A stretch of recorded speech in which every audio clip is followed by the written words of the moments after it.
Dear God, I realize that I've been quiet recently, and to be honest, I think I realize that you just aren't listening. For the last 20-odd years, I would ask you for help and guidance, wisdom, strength, patience, and of these you gave me none. I would seek answers in and from you, and I would receive none. I would knock on every door I could find in my darkness, and you opened none to shed light on my path or guide me to a new path. You told me that you would never leave me or forsake me, but I finally realized that you can't leave or forsake me. Not because you're omniscient, not because you promised, not because my mom and dad always told me that you would be there for me, not because I have relied on talking to you for most of my life, but because you exist only in my imagination. I know it's hard for you to imagine me leaving you. I know it must feel as though I'm rejecting you, and that there is something you can do to make me want to be with you again. But honestly, you are harmful to me and to those that I love. This is the one time that I can honestly and truthfully say, it's you, not me. I've seen you infect the lives of my family, leading to a mother that lives her life waiting for you to answer just one of her prayers in a way that life itself cannot answer, leading to a sister so dogmatically aligned that her children have no hope but to become clones of her beliefs and naivete, leading to a constant view of the black sheep son that I am as searching through this world to find something as meaningful as you, and that eventually I will come back to you as the only constant I can rely on. I'm sorry to say this, God, but you have never been constant. I used to listen to you and it never led to success.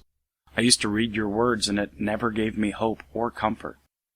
I used to pray to you in good times and in bad times, and always, the response was just the sound of the rushing of blood in my ears. I used to cry out to you to save me from the attacks of evil, and it always ended with me finally crying myself dry, pulling myself up, and deciding, God or no God, I'd have to make my own decisions and get on with living my life. I have to think for myself and stop thinking that you're going to intervene on my behalf. I have a life to live, and I only have one chance to live it. I can't and will not wait for you to make it a good or worthwhile life. Because if you are there, you aren't listening. And if you are listening, you don't care. And if you do actually care, you are quite the asshole in the way you show it. So, one last time, God, if you exist, and my logic, discretion, and intellect are wrong, please forgive me.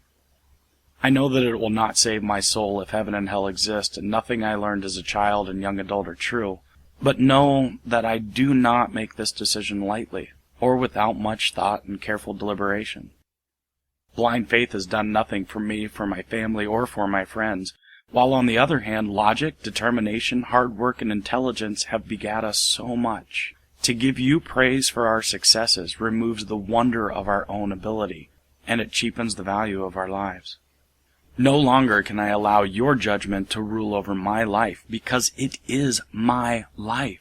Heaven be damned, the greatest gift life has to offer is being here, now, alive, and able to make of my life that which I deem important and worthy without simply waiting for the inevitable swipe of death's scythe to send me to the streets paved with gold and harps and rose gardens.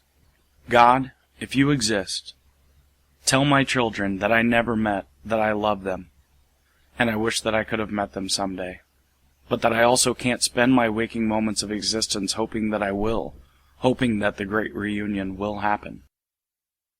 Maybe they won't understand, but I think that had we met, they might have. Tell my family that I didn't do this to spite them, or to hurt them, or to rebel against them, or you.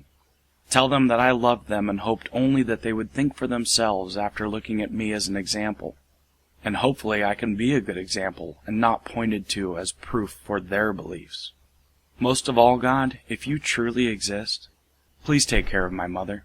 She'll never understand why I've turned away from that which she taught. She'll always praise you and wait for your words no matter what her senses and logic tell her. She'll never forgive me if I ever tell her, and it will break her completely if I do.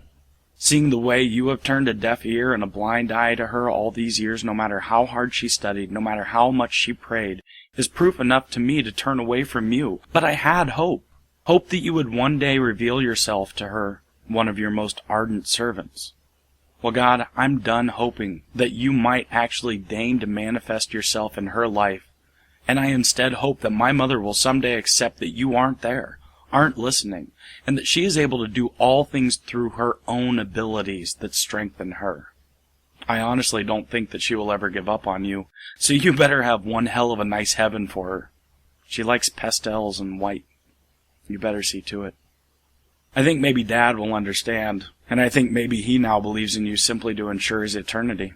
He was always a good man and always will be. So if there's a caveat in your bullshit rules that don't allow him to join my mother in heaven, I swear to everything unholy and depraved that we will break out of hell and kneecap you. Anyway, God, I think I'm almost done here. Every day I'm finding new strength that you couldn't ever give me. I'm rediscovering that awe and wonder in the real world that I had as a child. I want to live when I wake up in the morning. I don't even want to sleep so that I can live some more before having to recharge. I have hope that my life will be something meaningful and something powerful and something beautiful. You never did that for me.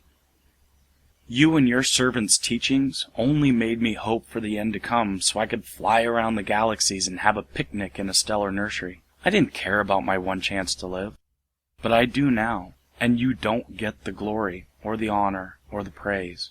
I learned of prophecy, and here's one for you. Your words told me that I would reach this point one day. When I was a child, I spoke like a child. I thought like a child. I reasoned like a child. When I became a man, I gave up childish ways. So I guess I'm done now, God. I'll not be back. And whenever I doubt that I made the right choice, I'll work through it and remember how much more existence is worth now that I have regained sovereignty over my life. Goodbye, God.